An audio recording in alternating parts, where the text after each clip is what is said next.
ತಲ್ಸೇಮಿಯಾ ಎಂದರೆ ಮಕ್ಕಳಲ್ಲಿ ಹುಟ್ಟುವಾಗಲೇ ಇರುವ ರಕ್ತಕ್ಕೆ ಸಂಬಂಧಿಸಿದ ಒಂದು ನ್ಯೂನತೆ.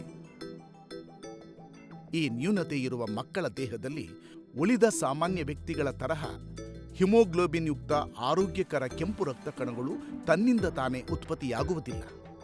ಆದ್ದರಿಂದ ಇಂತಹ ಮಕ್ಕಳು ಆರೋಗ್ಯ ಮತ್ತು ಉಲ್ಲಾಸದಿಂದಿರಲು ಕಾಲಕಾಲಕ್ಕೆ ನಿರಂತರವಾಗಿ ಬಾಹ್ಯ ರಕ್ತ ಪೂರಣ ಅನಿವಾರ್ಯ.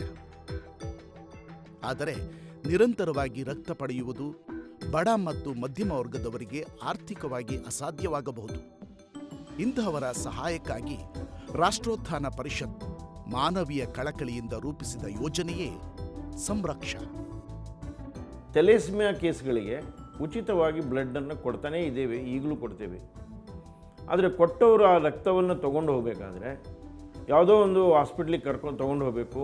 ಅಲ್ಲಿ ಸಮಯಕ್ಕೆ ಸರಿಯಾಗಿ ಅವರಿಗೆ ಬ್ಲಡ್ಡನ್ನು ಟ್ರಾನ್ಸ್ಫ್ಯೂಷನ್ ಮಾಡಲಿಕ್ಕೆ ಆಗ್ತಾ ಇರಲಿಲ್ಲ. ಅಂಥ ಸಮಯದಲ್ಲಿ ಬ್ಲಡ್ಡು ವೇಸ್ಟ್ ಆಗೋದು, ಆ ಮಗುವಿಗೂ ತೊಂದರೆ ಆಗೋದು. ಇದನ್ನು ಅವರು ನಮ್ಮ ಹತ್ರ ಬಂದು ಹಂಚಿಕೊಂಡಾಗ ನಾವೇ ಯಾಕೆ ಡೇ ಕೇರ್ ಸೆಂಟರ್ ಮಾಡಬಾರ್ದು ಅಂತೇಳೋ ದೃಷ್ಟಿಯಿಂದ ಡೇ ಕೇರ್ ಸೆಂಟರ್ನ ಮಾಡಿದ್ವಿ.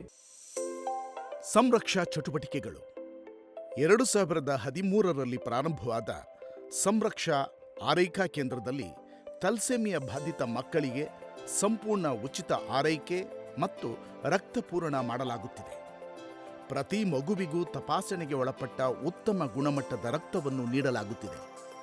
ರಕ್ತ ತಪಾಸಣೆ ಹಾಗೂ ರಕ್ತಪೂರಣದ ಜೊತೆಗೆ iron chelation therapy, folic acid, calcium, B complex ಮತ್ತು ಮಲ್ಟಿ ವಿಟಮಿನ್ ಮುಂತಾದ ಅಗತ್ಯ ಔಷಧಗಳನ್ನು ಅವರ ಆರ್ಥಿಕ ಸ್ಥಿತಿಗತಿಯನ್ನು ಗಮನಿಸದೆ ಎಲ್ಲರಿಗೂ ಉಚಿತವಾಗಿ ನೀಡಲಾಗುತ್ತಿದೆ. ಜೊತೆಗೆ ಮಕ್ಕಳ ಮನೋಲ್ಲಾಸಕ್ಕಾಗಿ ಸೃಜನಾತ್ಮಕ ಚಟುವಟಿಕೆಗಳನ್ನು ಸಹ ಹಮ್ಮಿಕೊಳ್ಳಲಾಗುತ್ತಿದೆ. ದೂರದ ಊರುಗಳಿಂದ ಬರುವ ಕುಟುಂಬಗಳಿಗೆ ಊಟ ಮತ್ತು ವಸತಿಯ ವ್ಯವಸ್ಥೆಯನ್ನು ಕಲ್ಪಿಸಲಾಗುತ್ತದೆ. Because of the chronic nature of the disease, most of the patients and maybe their family members undergo lot of stress financially as well as psychologically. So at Samraksha, we do provide them free service for the blood, and also we try to make them stress free by providing them a psychological counseling through a set of counselors, so that these patients, they are continuously being monitored, and then whatever help they need psychologically, that is what is being provided, so that patients as well as their family members lead a happy and stress-free life. ಕಾರ್ಯವಿಸ್ತಾರ. ಪ್ರಸ್ತುತ ಸುಮಾರು 400ಕ್ಕೂ ಹೆಚ್ಚು ತಲ್ಸೇಮಿಯಾ ಬಾಧಿತರು ಸಂರಕ್ಷಾದಲ್ಲಿ ಆರೈಕೆ ಪಡೆಯುತ್ತಿದ್ದಾರೆ. ಪ್ರತಿ ತಿಂಗಳು ಸುಮಾರು 800 unit ರಕ್ತಪೂರಣ ಮಾಡಲಾಗುತ್ತಿದೆ. ಬೆಂಗಳೂರು ಮಾತ್ರವಲ್ಲದೆ ರಾಜ್ಯದ ಎಲ್ಲ ಜಿಲ್ಲೆಗಳಿಂದ, ಜೊತೆಗೆ ತಮಿಳುನಾಡು, ತೆಲಂಗಾಣ, ಆಂಧ್ರಪ್ರದೇಶ ಹಾಗೂ ಮಹಾರಾಷ್ಟ್ರ ರಾಜ್ಯಗಳಿಂದ ತಲ್ಸೇಮಿಯಾ ಬಾಧಿತರು ಆರೈಕೆಗಾಗಿ ಸಂರಕ್ಷಾಗೆ ಬರುತ್ತಿದ್ದಾರೆ. ಪ್ರಭಾವ.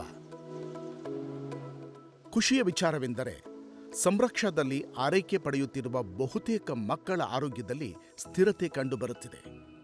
ಅವರ ಎತ್ತರ ಹಾಗೂ ತೂಕದಲ್ಲಿ ಸುಧಾರಣೆಯಾಗಿದೆ. ಹಿಮೋಗ್ಲೋಬಿನ್ ಪ್ರಮಾಣ ಹೆಚ್ಚಾಗಿದೆ. ಶಾಲೆ ಮತ್ತು ಮನೆಯಲ್ಲಿ ಅವರ ಸಾಧನೆ ಉತ್ತಮಗೊಂಡಿದೆ.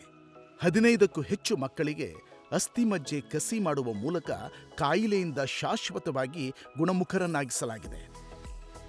ತಲೆಸೀಮಿಯಾದಿಂದ ಬಳಲುವಂಥ ಹೆಚ್ಚು ಜನ ನಮ್ಮ ಈ ಪ್ರಯೋಜನವನ್ನು ಪಡೆಯಲಿ. ಈ ಪ್ರಯೋಜನ ಪಡೆಯುವ ಮೂಲಕ ಅವರ ಜೀವನದಲ್ಲಿ ಒಂದು ನೆಮ್ಮದಿ ಕಾಣಲಿ. ಈ ನೆಮ್ಮದಿ ಸಿಗಬೇಕು ಅಂತಾದರೆ ನಮ್ಮ ಜೊತೆಗೆ ಸಮಾಜವು ಸ್ಪಂದನೆ ಆಗಬೇಕು, ಸಮಾಜ ಸಹಕಾರವೂ ಬೇಕು. ನಮ್ಮ ಮತ್ತು ಸಮಾಜದ ಎಲ್ಲರ ಸಹಕಾರದಿಂದ ತಲೆಸೀಮಿಯಾ ಪೀಡಿತರ ಬದುಕು ಹಸನಾಗಲಿ ಎಂಬುದು ನಮ್ಮ ಆಶಯ. ರಾಷ್ಟ್ರೋತ್ಥಾನ ರಕ್ತ ಕೇಂದ್ರದಲ್ಲಿ ಸಂಗ್ರಹಿಸಲಾದ ರಕ್ತವನ್ನು ತಲ್ಸೇಮಿಯಾ ಬಾಧಿತರಿಗೆ ಉಚಿತವಾಗಿ ನೀಡಲಾಗುತ್ತಿದೆ. ಗಮನಿಸಬೇಕಾದ ವಿಷಯವೆಂದರೆ, ರಕ್ತವನ್ನು ಕೃತಕವಾಗಿ ಉತ್ಪಾದಿಸಲು ಸಾಧ್ಯವಿಲ್ಲದ ಕಾರಣ ತಮ್ಮಂತಹ ದಾನಿಗಳು ನೀಡುವ ರಕ್ತವೇ ರಕ್ತ ಸಂಗ್ರಹಣೆಯ ಏಕೈಕ ಮೂಲ. ಆದ್ದರಿಂದ ನಮ್ಮ ಕಳಕಳಿಯ ಮನವಿ ಏನೆಂದರೆ, ದಯವಿಟ್ಟು ರಕ್ತದಾನ ಮಾಡಿ. ನಿಮ್ಮ ಈ ಮಹತ್ ಕಾರ್ಯ ತಲ್ಸೇಮಿಯಾ ಬಾಧಿತ ಮಗುವಿಗೆ ಹೊಸ ಬದುಕು ನೀಡುವಲ್ಲಿ ಸಹಕಾರಿಯಾಗಬಲ್ಲದು.